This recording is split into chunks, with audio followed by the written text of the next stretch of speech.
Wankawan TV1. Dan asap yang timbul dari pembakaran itu justru sampai ke Malaysia, ke Singapura misalnya.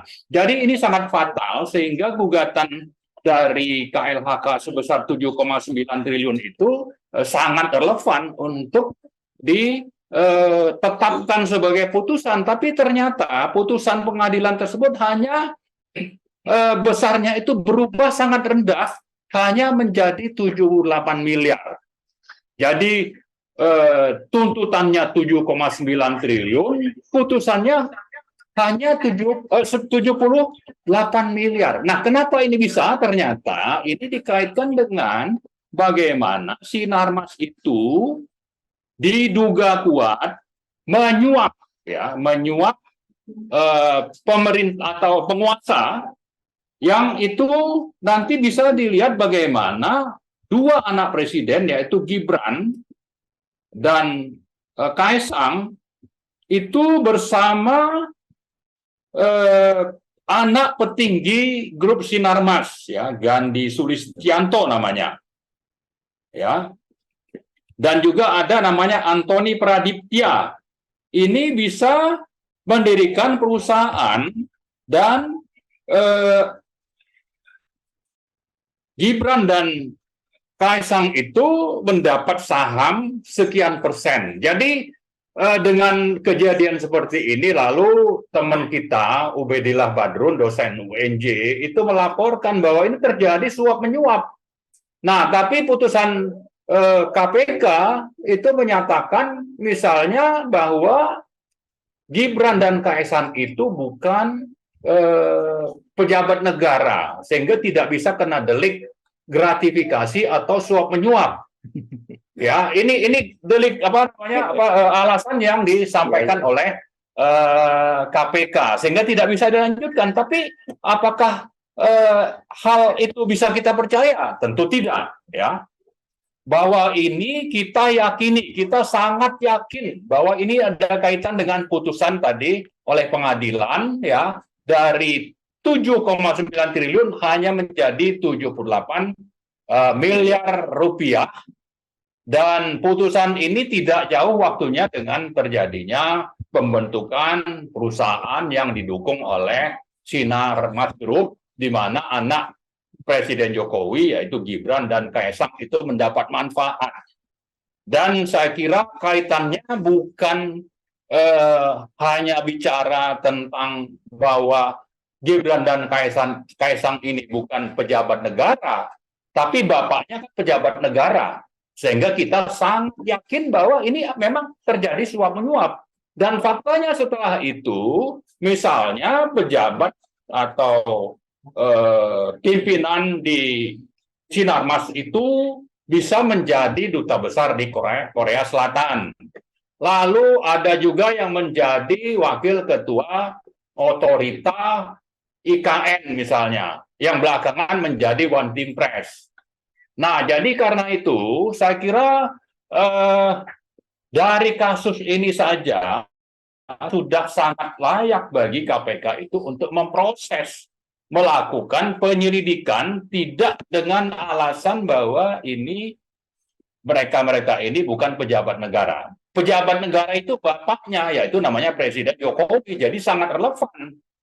Ya, kalau Kaesang atau Gibran itu hanya anak misalnya supir taksi, ya, atau petani di mana, ya saya tidak yakin itu akan bisa dapat suntikan dana puluhan miliar dari Sinarmas. Hanya karena mereka anak presiden lah, dan ini menjadi delik gratifikasi atau suap menyuap oleh pengusaha oligarkis, ya, kepada pejabat negara, meskipun yang menerima itu hanya anak dari Presiden Jokowi. Jadi kita sangat yakin ini. Dan kalau Gibran menantang-nantang, ya, supaya kalau Anda punya bukti, silakan laporkan. Nah, kalau kecurigaan ini atau indikasi yang sangat kuat ini diminta rakyat yang melakukan penyelidikan, nah ini negara seperti apa? Mestinya yang namanya KPK bekerja sama dengan Kejaksaan Agung, lalu juga dengan Polri itu melakukan penyelidikan, bukan justru menutup-nutupi. Ya, justru mereka lah yang harus membuktikan apa yang menjadi keluhan masyarakat ini. Ini kalau negara ini diselenggarakan dengan benar, tidak dikendalikan oleh oligarki.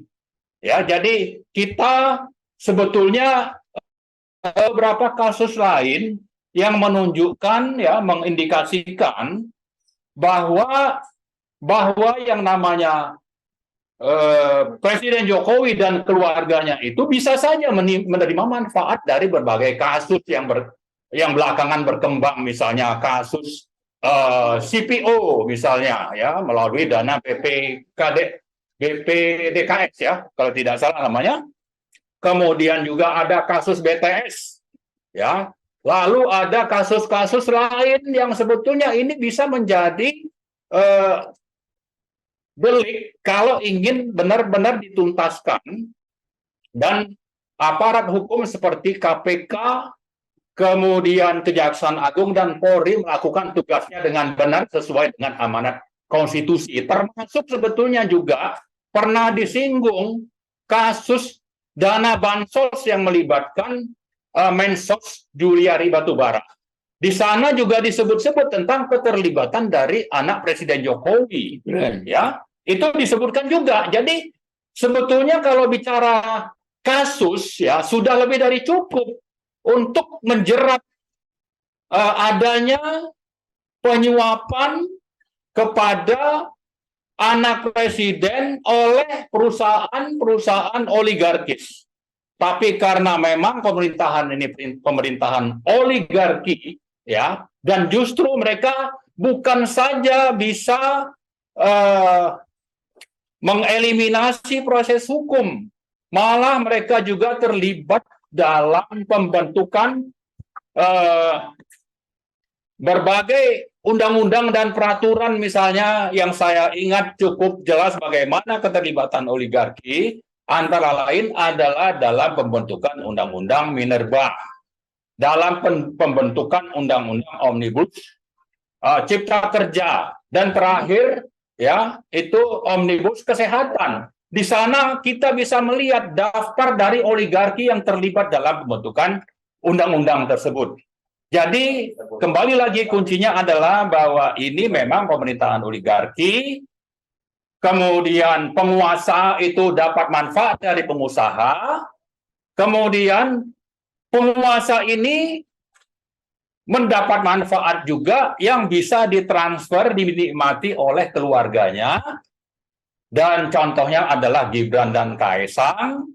Dan karena itu rakyat sudah merasa ini sudah sangat lebih dari cukup untuk diproses oleh lembaga penegak hukum, terutama KPK, kemudian Kejaksaan Agung, lalu juga Polri. Dan terakhir saya kira, karena ini kasus menyangkut kelangsungan hidup bangsa Indonesia, kita berharap juga sebetulnya DPR punya wewenang dan punya kewajiban untuk mendengarkan aspirasi masyarakat, untuk sekaligus kita harap segera membentuk pansus terkait dengan keluarga Presiden Joko Widodo ini. Salah satunya yang sudah pernah kita tuntut sebelumnya adalah tentang kasus di sektor industri nikel, yang bukan saja menguntungkan oligarki, pengusaha-pengusaha tertentu, tapi juga memberi manfaat yang sangat besar bagi negara Cina. Dan ini saya kira sudah menyinggung atau sudah mencederai, ya, rasa keadilan masyarakat, kedaulatan bangsa Indonesia. Dan karena itu kita berharap supaya DPR segera membentuk pansus, khususnya terkait dengan Gibran dan Kaesang, tapi juga pansus yang melibatkan berbagai kejahatan di sektor industri nikel. Saya kira itu mungkin yang menjadi latar belakang kenapa kita menyelenggarakan acara ini. Terima kasih. Assalamualaikum warahmatullahi wabarakatuh. Waalaikumsalam warahmatullahi wabarakatuh. Pak Profesor Dani sudah ada? Ada. Baru video ini.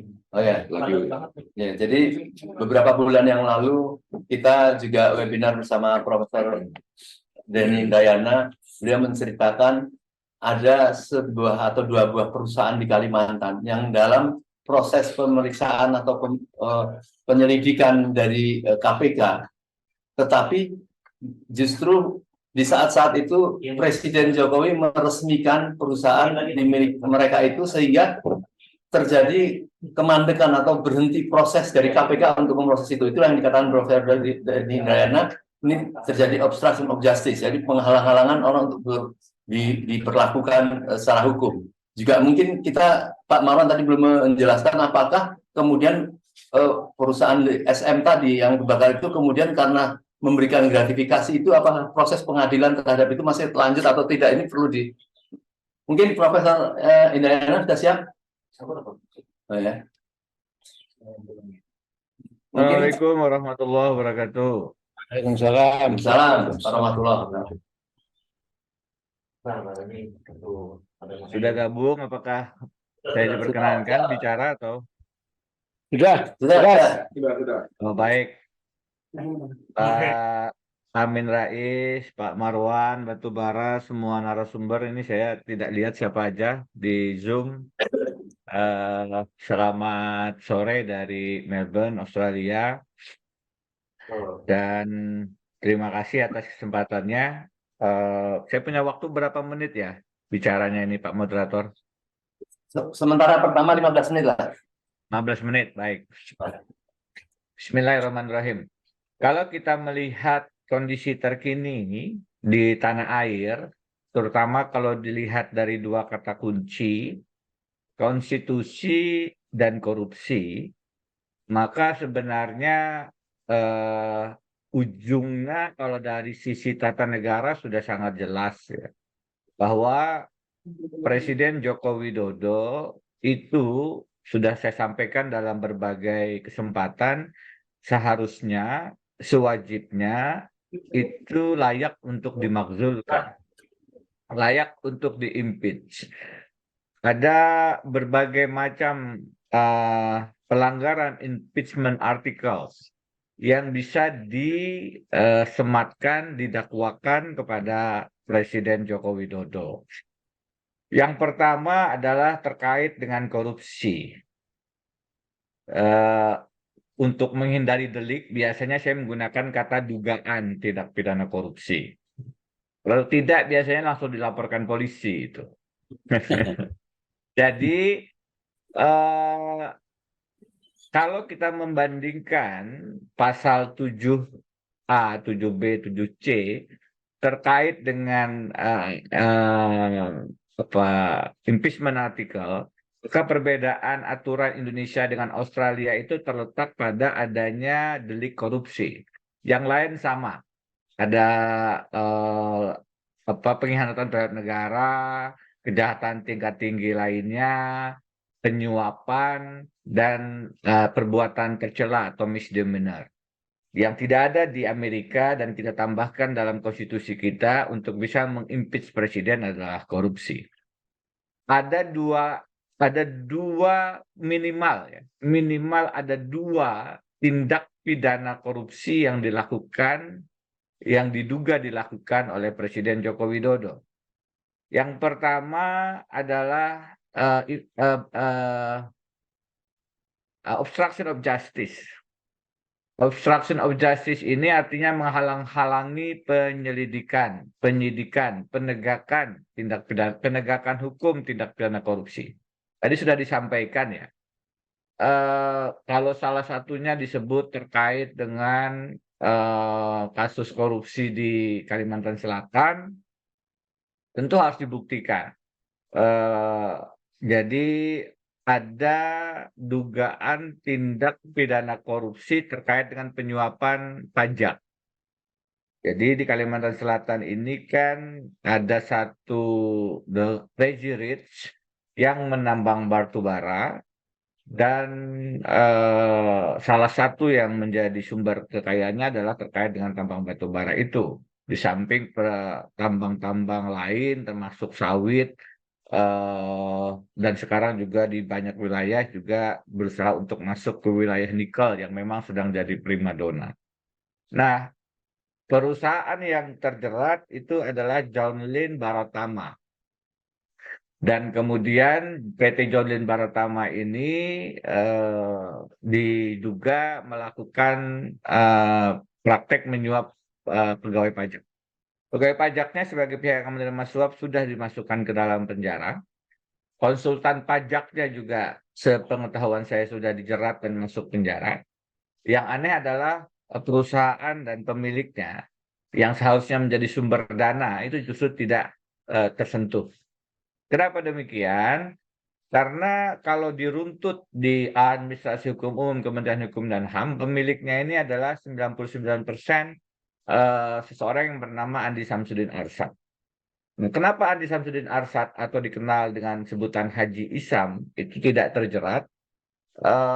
Karena yang bersangkutan di tahun 2019 tercatat sebagai wakil bendahara tim kampanye pemenangan Presiden Jokowi. Itu salah satu analisis yang paling mungkin. Karena tidak hanya di tidak hanya terkait dengan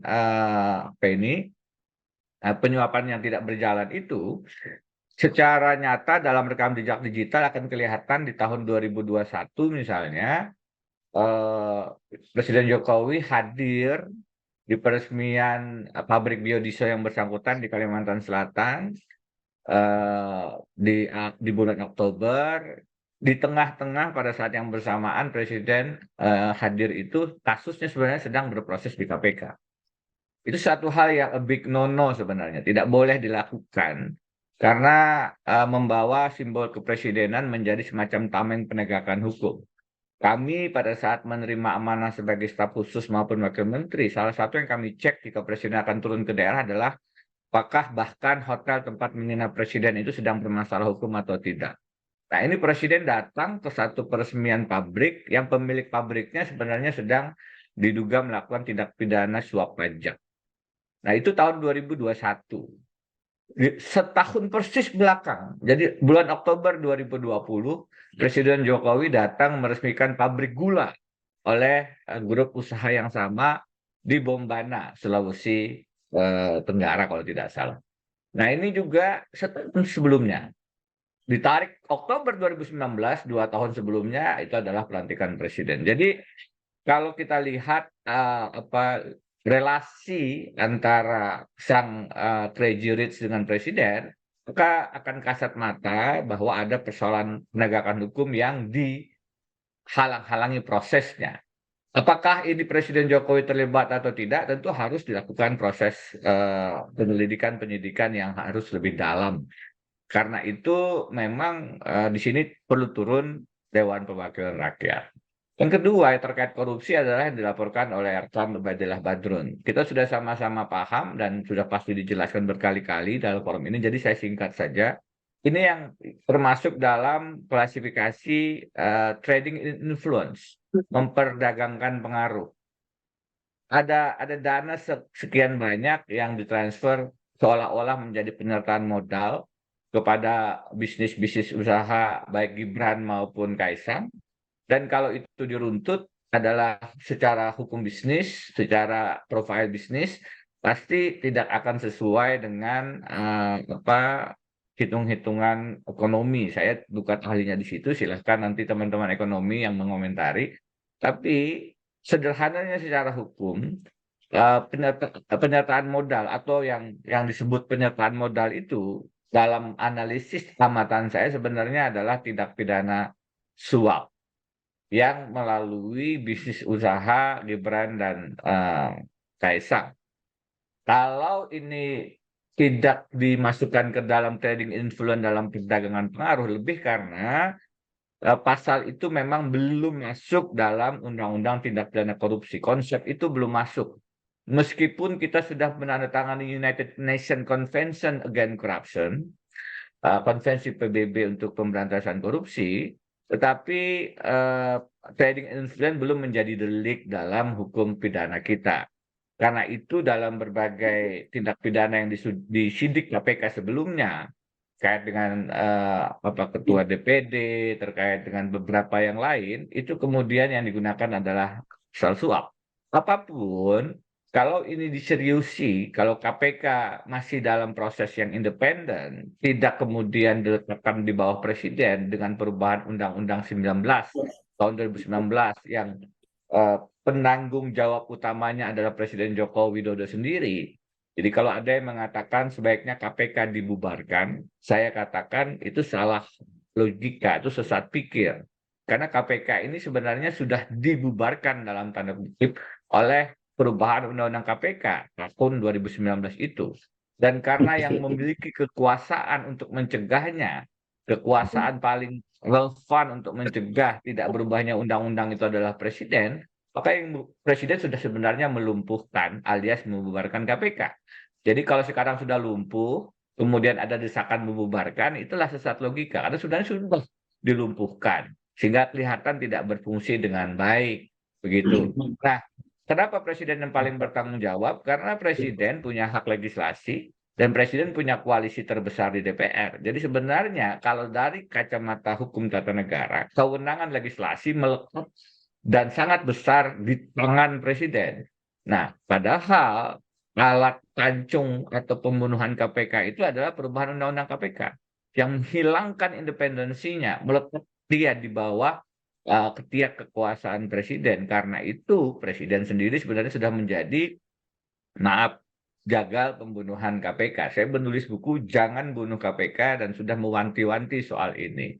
Nah, jadi kalau kemudian sekarang kasus korupsi, dugaan korupsi yang dilaporkan rekan Ubaidillah tidak diproses di KPK, ya memang menjadi tidak aneh, menjadi dapat dimengerti dalam artian karena KPK-nya sendiri sudah diakusisi, sudah dilumpuhkan oleh Presiden Jokowi. Sehingga kalau kemudian kita dalam tanda kutip masih berharap pada KPK untuk melakukan proses penegakan hukum atas dugaan tindak pidana korupsi terhadap Kaisang dan Gibran, memang ibarat pungguk merindukan bulan, jauh panggang dari api. Tapi tentu saja secara formal kita harus tetap melakukan desakan itu karena memang KPK harusnya melaksanakan tugas-tugas pemberantasan korupsi. Nah, itu dua contoh kasus korupsi yang dugaan kasus korupsi yang mestinya diproses di KPK. Hal lain yang menjadi pintu masuk impeachment memang tidak seseksi korupsi. Misalnya dalam proses kasus pembiaran by omission, upaya-upaya ulangi sebelum masuk ke by omission, sebenarnya dalam proses Pilpres 2024 ini, di mana Presiden mengatakan cawe-cawe, salah satu bentuk kasat mata menurut saya cawe-cawenya adalah menggunakan tangan penegakan hukum. Puisi saya, korupsilah dalam pelukan koalisi, itu sebenarnya menunjukkan bagaimana penegakan hukum diarahkan tajam kepada lawan oposisi, siapa-siapa yang tidak sejalan dengan strategi pemenangan Pilpres Presiden Jokowi, dan kemudian tumpul kepada kawan oposisi. Kalau teman-teman melihat pemberitaan, membaca, menonton podcast, akan terang misalnya bagaimana kepada kelompok yang tidak sejalan dan strategi pemenangan Pilpres, maka kasus-kasus penegakan hukum itu dipercepat. Kepada kawan-kawan koalisi yang masuk dalam barisan strategi pemenangan Pilpres Presiden Jokowi, maka kasus-kasus korupsinya tidak diteruskan. Nah, ini memang kalau diminta ke kita mana buktinya, hanya asumsi. Ini juga sesat pikir. Karena seharusnya yang diminta menghadirkan bukti itu aparat penegak hukum. Kalau masyarakat seperti saya, itu bisa menunjukkan indikasi-indikasi, bisa memberikan analisis-analisis, bisa menunjukkan ada bukti-bukti awal. Tapi kita akan kesulitan kalau kemudian diminta menghadirkan bukti hukum yang konkret.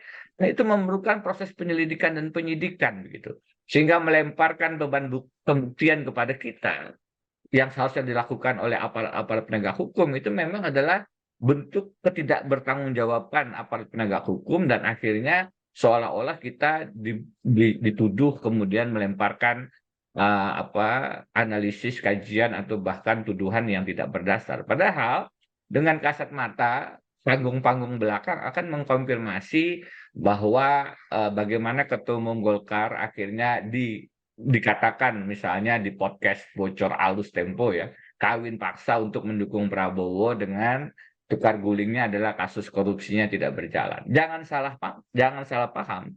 Kita mendorong pelaku tindak pidana korupsi dari partai apapun, oleh siapapun, dimanapun, untuk diproses secara jelas, secara tegas, tanpa pandang bulu, tanpa kemudian harus pilih-pilih.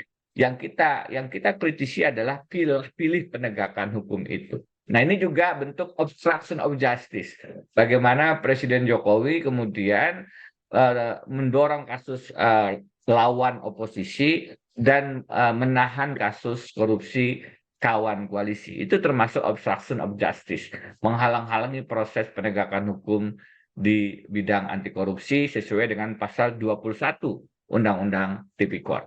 Nah, yang selanjutnya tadi yang sudah saya mulai adalah by omission-nya misalnya kasus Muldoko.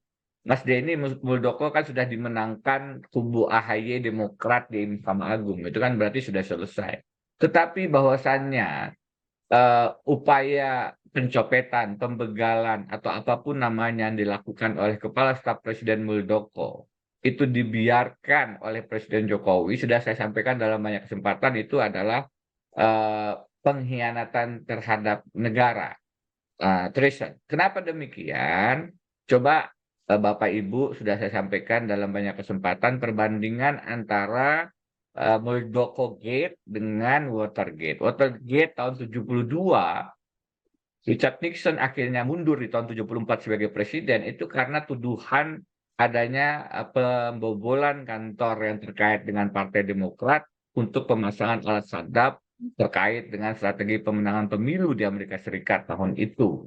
Akhirnya Richard Nixon memilih mundur. Itu hanya karena diduga terlibat pemasangan alat sadap. Sedangkan yang dilakukan oleh Muldoko itu sebenarnya lebih dari hanya memasang alat sadap di kantor Demokrat. Sudah berusaha mengambil alih Partai Demokrat. Kenapa Presiden Jokowi kemudian yang kita tarik ke sini? Karena Presiden Jokowi melakukan paling tidak, kalau tidak kemudian di belakang layar sebenarnya memberikan blessing, itu paling tidak melakukan by omission pembiaran. Jadi ada masalah penegakan hukum hak asasi manusia atau perlindungan HAM, itu bisa dengan melakukan pelanggaran atau bahkan membiarkan. Jadi by omission dan by commission. Nah, yang dilakukan ini adalah pembiaran terhadap kebebasan berorganisasi, berpartai politik yang seharusnya dijamin. Dan tidak bisa tidak, Presiden menjadi tertarik ke dalam persoalan pelindungan hak asasi manusia ini karena yang melakukan pembegalan tidak lain dan tidak bukan adalah Muldoko. Kalau Presiden kemudian tidak setuju, sebenarnya dengan mudah dia kemudian memberikan sanksi kepada Pak Muldoko. Ketika mengatakan Muldoko punya hak berpolitik semacam apa ketika berusaha membegal partai lain. Itu yang saya sebut dengan ini adalah bentuk impeachment lain yang bisa dilakukan kepada Presiden Jokowi karena terkait dengan klasifikasi pengkhianatan terhadap negara. Kenapa pengkhianatan? Karena dalam Undang-Undang Pemilu disebutkan bahwa pelanggaran terhadap konstitusi itu masuk kategori treason, pengkhianatan terhadap negara. Bahwasannya kemudian Presiden membiarkan adanya hak asasi yang dilanggar, itulah yang menjadi dasar dakwaan bahwa Presiden melakukan pengkhianatan terhadap negara. Masih banyak lagi yang lain, Bapak Ibu.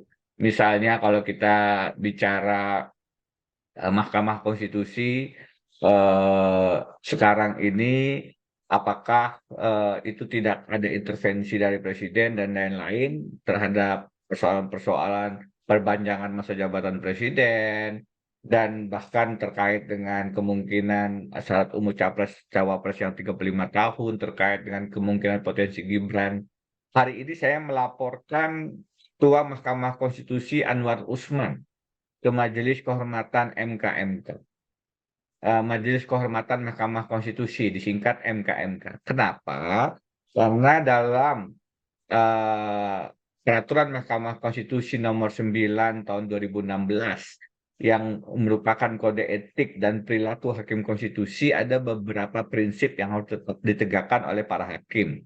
Salah satu diantaranya adalah prinsip tetap berpihakan atau dalam bahasa Inggris adalah impartiality.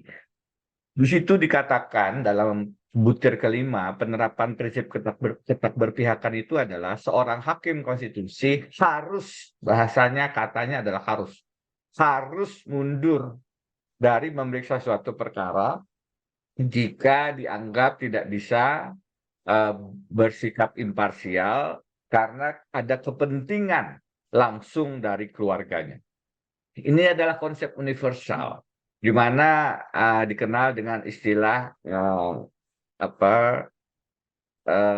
recus atau juga judicial incapacity, judicial disqualification, mendiskualifikasi diri, tidak punya hak lagi untuk melakukan pemeriksaan menjadi hakim karena perkaranya terkait langsung dengan kepentingan keluarga. Karena ada argumentasi hukum bahwa yang menjadi pemohon bukan Gibran, yang menjadi pemohon bukan Jokowi, sehingga tidak fair kalau kemudian Anwar Usman diminta mengundurkan diri. Saya katakan tidak, karena putusan ini akan menentukan siapa yang kemudian berpeluang maju, dan sudah menjadi rahasia umum bahwa salah satu yang kemudian menunggu putusan MK adalah Gibran Rakabuming yang merupakan adalah anak Presiden Jokowi.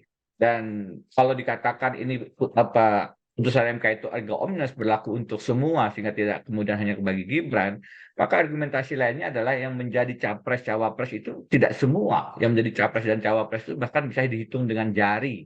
Salah satunya ditentukan oleh survei yang tidak tentu juga apakah objektif atau pesanan begitu. Tetapi itu menunjukkan bahwa orang yang terkena imbas saat umur capres itu bukan semua, tetapi barangkali tidak sampai 5 atau 10 orang. Karena itu pada saat itu terkait dengan Gibran Rakabuming, kepentingan langsung politik Jokowi dan Gibran, Ketua Anwar Usman mestinya mundur. Tetapi inilah Bapak Ibu, saya tutup dengan, karena waktunya hanya 15 menit, saya tutup dengan hukum sekarang memang hanya dijadikan alat, direndahkan, hanya dijadikan alat untuk strategi pemenangan Pilpres 2024. Cawe-cawe Presiden Jokowi itu sebenarnya adalah cawe-cawe yang membuat arena pertarungan Pilpres 2024 menjadi tidak jujur dan tidak adil, karena tidak lagi memberikan kesempatan yang sama kepada semua calon atau calon presiden dan wakil presiden. Sudah menjadi pengetahuan umum bahwa Presiden Jokowi mempunyai preferensi kepada 1-2 kandidat dan mempunyai resistensi terhadap 1 kandidat yang lain. Kalau sekarang kita bicara 3 bakal calon presiden. Dan dengan preferensi itu kemudian memunculkan, mendorong arah koalisi, lagi-lagi misalnya yang terakhir bagaimana Golkar karena ada ancaman perkara tindak pidana korupsi terhadap ketua umumnya Erlangga Hartarto, dalam tanda kutip diberikan opsi kawin paksa untuk mendukung Prabowo misalnya.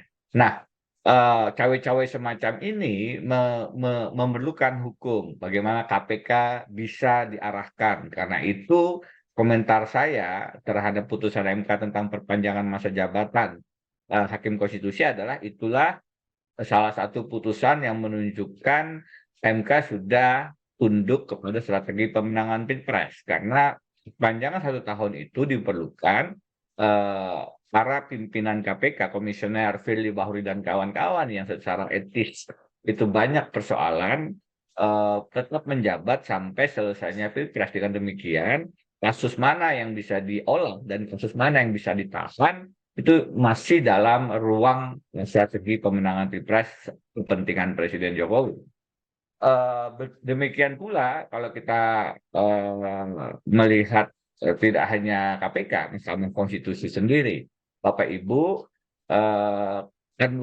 bukan Anwar Usman, Aswanto itu ditarik dari Hakim Konstitusi, diberhentikan melalui satu proses yang melanggar prinsip independensi kekuasaan kehakiman, karena dia keluar dari komposisi 5 orang yang bisa dipegang oleh kelompok status quo. Aswanto bergeser ke kelompok yang sejauh ini dianggap memang mewakili kelompok-kelompok kritis terhadap istana dan kekuasaan. Dia bergeser ke sana dalam Undang-Undang Cipta Kerja, uji materi Undang-Undang Cipta Kerja. Karena itu setelahnya kemudian ada proses penarikan Aswanto. Nah, sekarang sebagai penutup terakhir, tadi pagi saya berdiskusi dengan salah seorang rekan dan kita kemudian sama-sama sangat gelisah, geram gitu, karena ada lagi proses perubahan Undang-Undang Mahkamah Konstitusi terkait syarat umur. Jadi bukan hanya syarat umur capres-cawapres yang dipolitiking, tapi juga syarat umur untuk hakim konstitusi. Sudah awalnya dinaikkan menjadi 55 tahun, awal September ini MK undang-undangnya akan dirubah menjadi 60 tahun. Kenapa? Supaya kemudian ada lagi hakim yang dalam tanda kutip bisa didepak karena tidak sesuai dengan strategi menguasai 5 hakim dari komposisi 9 totalnya. Kenapa MK demikian strategis? Karena yang menentukan akhir pemenang pemilihan presiden itu sebenarnya adalah bukan rakyat Indonesia. Tapi ketika berproses sengketa hasil pemilu di Mahkamah Konstitusi, maka yang menentukan siapa presiden Indonesia itu adalah 5 orang hakim konstitusi minimum. Dari 9 itu 5 orang yang akan menentukan siapa presiden. Begitu misalnya di tahun 2019 Presiden Pak Prabowo mengajukan sengketa hasil ke MK, maka siapa yang menjadi presiden ditentukan oleh palu hakim 9 hakim konstitusi. Kalau 9-9-nya tidak sepakat, minimal 5 menentukan siapa yang menjadi presiden dan 4 yang kemudian bisa berbeda pandangan. Karena itu perubahan Undang-Undang Mahkamah Konstitusi dalam waktu dekat di awal September yang hanya merubah syarat umur menjadi lebih tua 60 tahun itu adalah upaya kocok ulang terhadap komposisi hakim supaya betul-betul ada 5 orang yang dikuasai sehingga nanti kalau ternyata ada pemilihan presiden dan ada kasus penghitungan suara, sengketa hasil penghitungan suara di MK bisa diarahkan untuk tetap memenangkan kubu status quo. Ini yang harus sama-sama kita perhatikan bahwa hukum lagi-lagi hanya dijadikan alat strategi pemenangan Pilpres 2024. Karena itu memang tidak ada jalan lain. Kalau kita berharap DPR kemudian melalui proses impeachment, DPR-nya sudah sedemikian dikunci dan dikuasai dengan berbagai cara dan berbagai ancaman hukum salah satunya. KPK juga sudah diberikan gratifikasi jabatan, terjerat dengan persoalan-persoalan etika yang tidak ringan, sehingga tersandra untuk tidak juga memproses kasus hukum, kecuali sesuai dengan pesanan dari status quo tadi. Mahkamah Konstitusi pun tidak luput dari intervensi. Saya bersuara keras karena menjaga misalnya sistem pemilu proporsional tetap terbuka, walaupun konsekuensinya dipolisikan dan lain-lain. Hari ini saya melaporkan Ketua Anwar Usman meskipun juga ada konsekuensi barangkali juga ada serangan balik. Karena saya masih juga dilaporkan pelanggaran kode etik ke organisasi advokat kami. Saya juga hari ini mengangkat isu bagaimana MK is not for sale. Bukan. Mahkamah Konstitusi is not sapi for sale. Jadi saya sedang bermain kata-kata karena adanya daging sapi aturan umur MK tadi.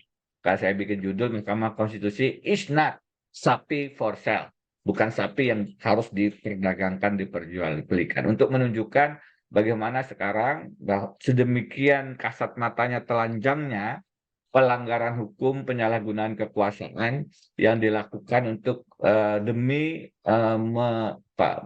merekayasa pemenangan pemilihan presiden 2024 yang tidak lain sebenarnya adalah upaya untuk memperpanjang dinasti, kroni, dan oligarki yang koruptif, sekaligus juga destruktif di tanah air kita. Harus kita sama-sama lawan.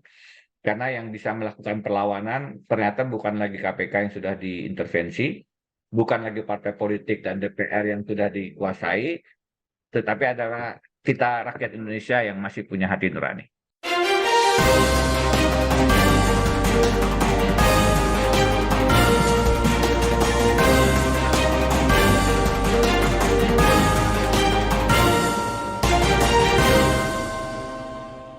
One Kawan TV 1